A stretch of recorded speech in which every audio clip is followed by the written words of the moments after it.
Avis vascular centre మన దేశంలోనే the best varicose vein hospital. ఓ సుఖం లేదు, సంతోషం లేదు. ఈ శనిగ్రహం ఏడుపుతోను మాయదారి వంటతోనూ నా ప్రాణాలు పోతున్నాయి. ఏయ్ నోర్మి నోర్మి, ఎందుకలా ఏడుస్తున్నావు? ఎందుకు ఏడుస్తున్నావు? నిన్ను కొట్టేనండి చూడు. చాలా చాలేదా బడాయ్, నోరులేని ప్రస్తుతానికి నీ బెదిరింపులు తెలుస్తాయా? నోరెందుకు లేదు? పెంకులు ఎగిరిపోయేలా ఏడవడానికి పెద్ద నోరేసుకుని మరీ పుట్టింది. శని శని శనిగ్రహం అని. నోర్మై, ప్రస్తుతాన్ని పట్టుకుని శని శని అంటావు, బుద్ధి లేదు నీకు? ఆడదన్న తర్వాత కాస్త ఓర్పు సహనం ఉండాలి, కానీ అవతల బారేస్తే ఎదుగుతారా? నేను నీలాగే చిరాకు పడి ఉంటే ఇంత దాని అయ్యేదానివే. నేను దీనిలాగే ఏడ్చుంటే నీకు తెలిసేది. ఏడవలేదే పాపం, పక్క నవ్వుతూ ఉండేదానివి. దీనికంటే ఎక్కువే గొడవ చేసేదానివి. సర్లే, దీనికి పాలు పెట్టి నిద్రపుచ్చుతాను, వంట నాకు వచ్చి తీసుకెళ్ళు. అమ్మయ్యా రక్షించావు. అమ్మా సాయంత్రం దాకా తీసుకురాకు, పీడ వదిలింది. జానకమ్మ గారు, వస్తున్నా. జానకమ్మ గారు. ఏమిటి రావుడు ఇలా వచ్చావు? చిన్నబాబు గారి గురించి మీతో చెబుదామని వచ్చానమ్మా. ఏమిటో చెప్పు. పెద్దబాబు గారు పోయిన కాడి నుంచి చిన్నబాబు గారి పరిస్థితి ఏం బాగులేదమ్మా. 24 గంటలు తాగుతూ సరిగ్గా భోజనం కూడా చేయటం లేదమ్మా. మీరైనా వచ్చి కాస్త మందలించండి అమ్మా. నాకు తెలుసు జానకి, నువ్వు వస్తావని తెలుసు, నన్ను ఇలా అడుగుతావని తెలుసు. నేను తాగుడు మానేయాలి, పెళ్లి చేసుకోవాలి, అంతేగా? అవును. నిన్నొక ప్రశ్న అడుగుతాను, సమాధానం చెప్తావా? ఏమిటది? నువ్వు సుఖంగా సంతోషంగా కాపురం చేస్తున్నావా? నిజం చెప్పు. నాకు తెలుసు నువ్వు చెప్పలేవు, నిన్ను నువ్వు మోసం చేసుకుని అబద్ధం చెప్పలేవు. నీ కాపురం సుఖంగా లేదు. సందర్భం వచ్చింది కాబట్టి ఒక నిజం చెప్తాను. ఈ నిజం ఆ రోజే నేను నీకు చెప్పగలిగుంటే మన ఇద్దరి జీవితాలు వేరే విధంగా ఉండేవి. జానకి, నిన్ను నేను మనస్ఫూర్తిగా ప్రేమించాను, అంతేకాదు ఈ రోజుకి ప్రేమిస్తూనే ఉన్నాను. చిన్నబాబు, ఏమిటిది? నువ్వు మాట్లాడేదేమిటో నీకు తెలుస్తుందా?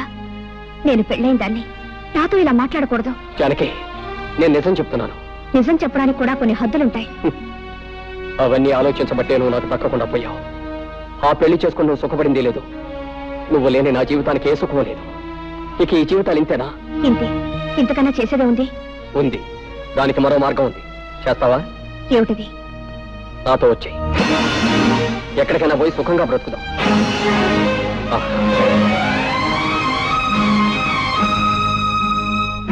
బాగా ఆలోచించు. దీనికి ధైర్యం కావాలి. సాంప్రదాయాలు చట్టుబండ్లు అంటూ ఆలోచిస్తే ఈ ముడి పెడదు. మనసులో ముడిపడకపోతే నీ మెడలో వేలాడుతున్న ఆ పసుపు తాడికి 3 ముళ్ళున్నా ఒకటే, 30 ముళ్ళున్నా ఒకటే. ఇష్టం లేని కాపురం చేస్తూ నీకు నువ్వు అన్యాయం చేసుకుంటూ నీ భర్తకు కూడా అన్యాయం చేయకు. నీ కోసం అనుక్షణం తప్పిస్తున్న నాకు న్యాయం చేయి. బాగా ఆలోచించుకొని ఓ నిర్ణయం తీసుకో. నన్ను తాగొద్దని కదా నువ్వు అన్నావు. తాగను. ఎప్పటి వరకు తెలుసా? ఈ రోజు రాత్రి 12 గంటల వరకు నీ కోసం ఊరు బయట తోట దగ్గర వెయిట్ చేస్తూ ఉంటాను. నువ్వు వస్తే ఇది నాకు శాశ్వతంగా దూరం అవుతుంది. రాకపోతే దీనికి నేను శాశ్వతంగా సొంతం అయిపోతాను. వెళ్ళు, బాగా ఆలోచించుకొని నిర్ణయించుకో.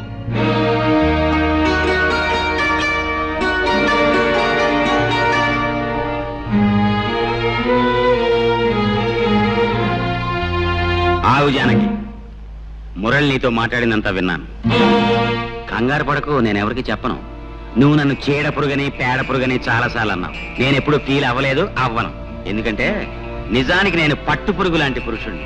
పట్టుదారులు లాంటి అందమైన ఐడియాలు ఇస్తాను. నీకు మంచి సలహా చెప్తా విను. మురళి నేను అడిగినంటూ తప్పేమీ లేదు. నువ్వు అతను కూడా వెళ్ళిపో. ఏమిటి ఏమిటి నువ్వు అనేది? అవును, మన పురాణాలు తిరిగే చూడు ఎన్ని ఉదాహరణలు ఉన్నాయో. బృహస్పతి భార్య తార తన భర్త దగ్గర చదువుకోవడానికి వచ్చిన చంద్రుడితో లేచిపోయింది. ఆవిడ్ని పతివ్రత కాదన్నారా ఎవరన్నా? రాముడు కాలు తగిలి మళ్ళీ మనిషి అయిపోయిన అహల్య కథ మనందరికీ తెలుసు. ఆవిడ్ని పతివ్రత కాదన్నారా ఎవరన్నా? 5గురు భర్తల్ని సుఖపెట్టిన ద్రౌపదిని నువ్వు పతివ్రత కాదు అంటానికి ఈ దేశంలో దమ్ముందా ఎవరికన్నా? అంచేత మురళి అడిగిందంటూ తప్పేమీ లేదు. నువ్వు అతను కూడా వెళ్ళిపో. వ్యవసాయం చేసే మొగుడు, ఎప్పుడు ఏడ్చే పిల్ల, ఇదంతా ఓ పేడకల్లా మర్చిపో. ఈ బంధాలన్నీ తెంచుకుని స్వేచ్ఛగా ఎగిరిపో.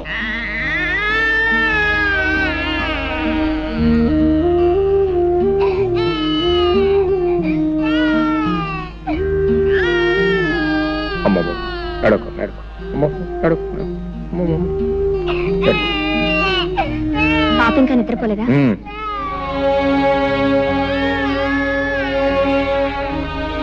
నువ్వు భోంచేసావా? నా భోజన సంగతి నీకెందుకు? నువ్వు వెళ్ళి భోంచేయి. నాకు ఆకలిగా లేదు. నీ ఇష్టం.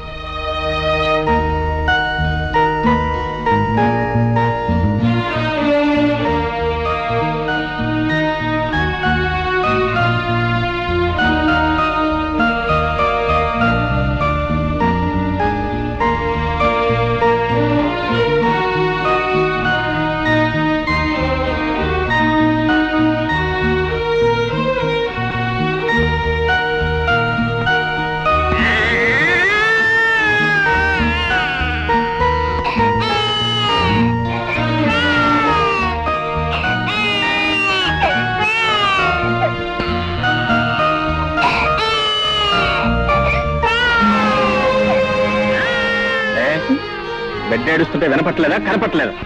నేనేదో ఆలోచిస్తున్నాను.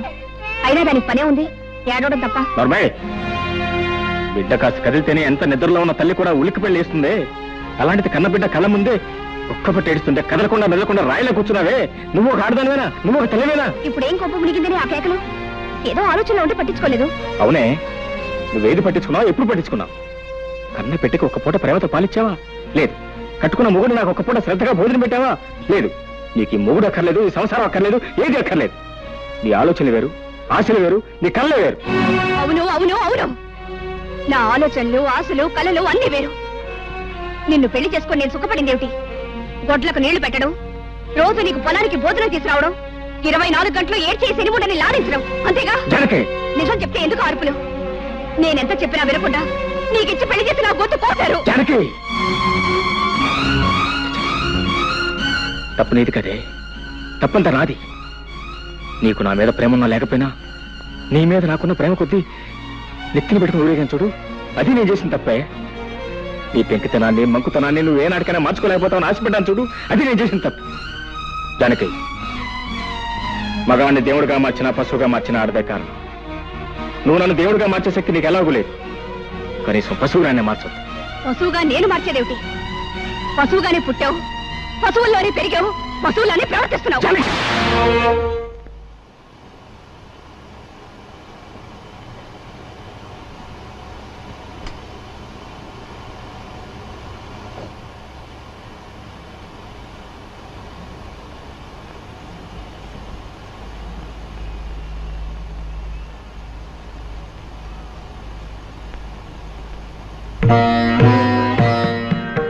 మనసులో ముడిపడకపోయిన తర్వాత నీ మెళ్ళో వేలాడుతున్న పసుపు తాడుకు 3 ముళ్ళున్నా ఒకటే, 30 ముళ్ళున్నా ఒకటే.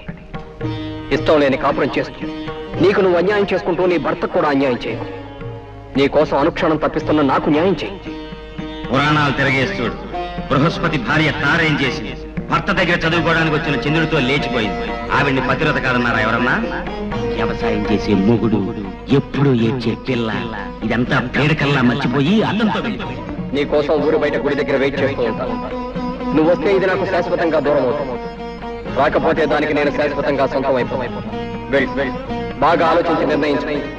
బాగా ఆలోచించి నిర్ణయించు. బాగా ఆలోచించి నిర్ణయించు.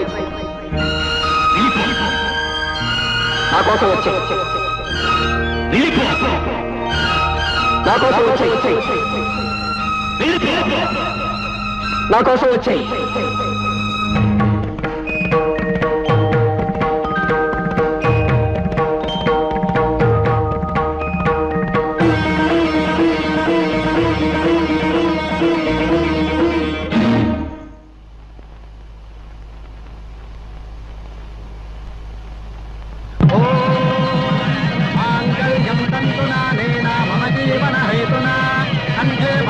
శుభగే త్వం దేవ శరదాం శతం సర్వమంగళ మాంగళ్యే శివే సర్వార్థ సాధకే శరణ్యే త్ర్యంబకే దేవే నారాయణి నమోస్తుతే. ఓం వైశ్వానరాయ విద్మహే లాలీలాయ ధీమహి తన్నో అగ్నిః ప్రచోదయాత్. స్వస్తి శ్రద్ధాం మేధాం యశః ప్రజ్ఞాం విద్యాం బుద్ధిం శ్రియం బలం ఆయుష్యం తేజారోగ్యం.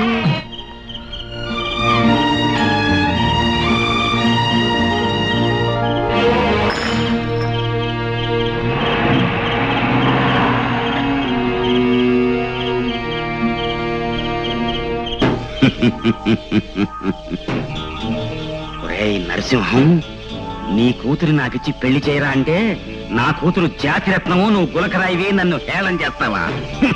అది కూడా నీ జాతిరత్నం ఇంకోటితో లేచిపోతోంది. తెల్లారేసరికి తెలుస్తుంది నీ కూతురు జాతి రత్నమో అసలు జాతి లేని రాయో.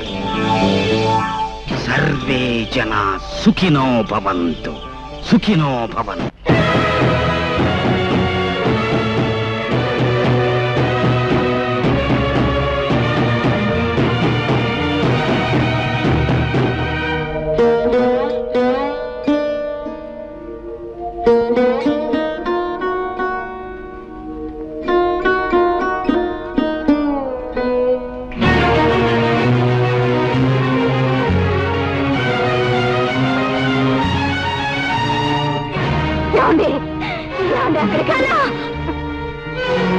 శివశివనం లాంటి మన వంశంలో పుట్టిన ఆ గంజాయి మొక్క నరికేసే వరకు నాకు మనశ్శాంతి ఉండదు. వద్దండి, ఆ గంజాయి మొక్కని కన్నా పాపానికి ముందు నన్ను చంపి తర్వాత దాని ప్రాణం తీయండి. చంపండి, చంపండి.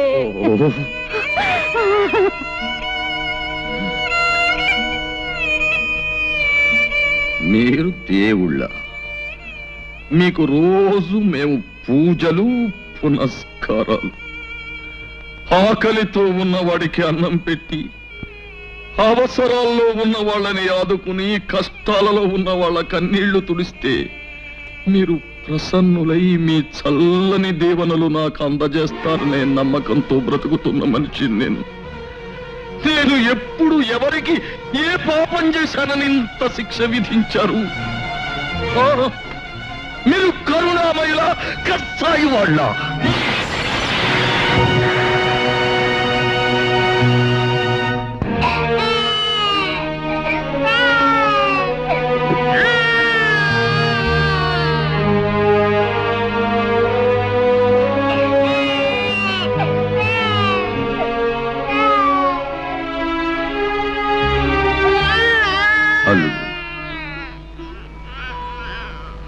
అలా నిన్ను పిలిచే అర్హత నాకు లేదేమో. అలవాటైన పిలుపు మరోలా పిలవడానికి నాకు మనస్సు రాక. అల్లుడు, నేనంటే నీ కోపంగా లేదు. మీరేం చేశారని నాకు మీ మీద కోపం? ఎందుకు చేయలేదు బాబు. అలాంటి నీచురాల్ని కని పాపమే చేశాను. దాన్ని నీలాంటి యోగ్యుడికిచ్చి పెళ్లి చేసి మహాపాపం చేశాను. ఇంతకన్నా ఏం చెయ్యాలి? అల్లుడు, ఇవే చేతులతో నీ కాళ్ళు కడిగి కన్యాదానం చేసి ఈవేళ నిన్ను నలుగురిలోనూ నవ్వుల పాలు చేసి నీ జీవితాన్ని నాశనం చేశాను. ఇవే చేతులతో అది ఎక్కడున్నా వెతికి పట్టుకుని ఊరి నడిబొడ్డులో నిలబెట్టి ఒక్క ముక్కలుగా నరికి ఆ రక్తంతో మళ్ళీ నీ కాళ్ళు కడిగి నా పాపాన్ని కడిగేసుకుంటాను. అప్పుడైనా నన్ను క్షమిస్తావా? క్షమిస్తావా అల్లుడు? మావయ్య, మనిషిని చంపినంత మాత్రాన పోయిన పరువు తిరిగి వస్తుందా? జానకిని ముక్కలు చేసినంత మాత్రాన ముక్కలు ముక్కలైపోయిన మన ప్రతిష్ట మళ్ళీ వస్తుందా? మనల్ని కాదని వెళ్ళిపోయిన వాళ్ళ గురించి ఆలోచించటం, ఆవేశపడటం అనవసరం మావయ్య. మనం చేయగలిగింది ఒక్కటే, ఆమెను మర్చిపోవటం.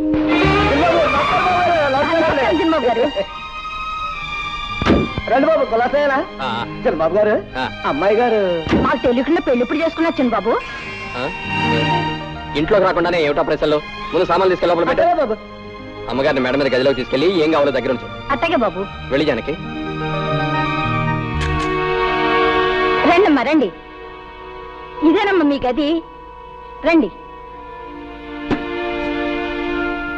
వస్తాను, అవసరమైతే కేకేయండి. నా పేరు రావులమ్మ.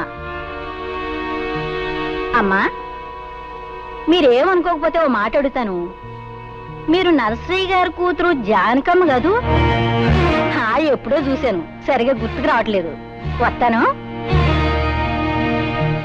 ఆ మధ్య మీకు పెళ్ళయిందన్నారు, ఇప్పుడు ఇలాగా? అయినా నాకెందుకులే అమ్మా, ఏదో మాట వరుసుకున్నాను. వస్తాను.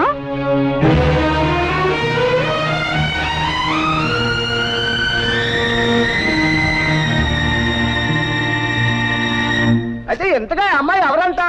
బాగానే ఉంది వరుస. రామాయణం అంతా విని రాముడికి సేటేమవుతుందన్నట్టుంది.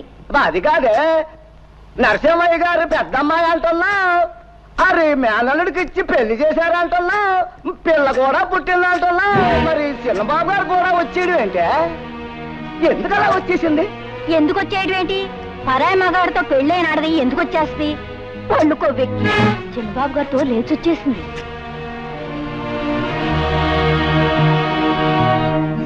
లేటు వెంకట్రావు గారి కుమారుడు రాంబాబు భార్య నరసింహం గారి కూతురు, అంటే నా కూతురు జానకి భర్తను వదిలి మురళి అనే వ్యక్తితో లేచిపోయినందున ఈ గ్రామ కట్టుబాటును అనుసరించి జానకిని గ్రామ బహిష్కారం చేయడమైనది. ఇక ముందు ఎప్పుడు గాని ఎవరు గాని జానకిని గ్రామ సరిహద్దులలోకి ప్రవేశించనీయరాదు. అంతేకాదు, జానకి రాంబాబుల మధ్య వైవాహిక బంధాన్ని రద్దు చేస్తూ రాంబాబు ఇష్టం వచ్చిన పిల్లను వివాహం చేసుకునే అధికారాన్నిస్తూ ఇక్కడి పెద్దలందరూ తీర్మానం చెయ్యడమైనది. నువ్వేమంటావు రత్తయ్య బావా?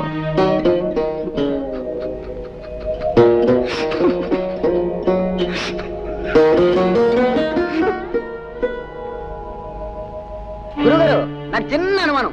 అవకాశం ఇచ్చాను, అడుక్కో. జాతిరత్నం అంటే ఏంటి గురుగారు? జాతిరత్నం అంటే కట్టుకున్న మొగుణ్ణి వదిలేసి పరాయి మొగాడితో లేచిపోయే కుల స్త్రీ. ఆవేశానికి ఇది సమయం కాదు. నా మాట పెట్టు. నడు, నడు, నడు. సర్వే జనా సుఖినో భవంతు. జానకి, అటు వెళ్తున్నావు ఎక్కడికి? మన కోసం ప్రత్యేకంగా ఏర్పాటు చేసిన పడగది ఇది కదా? నేను ఈ గదిలో పడుకుంటాను.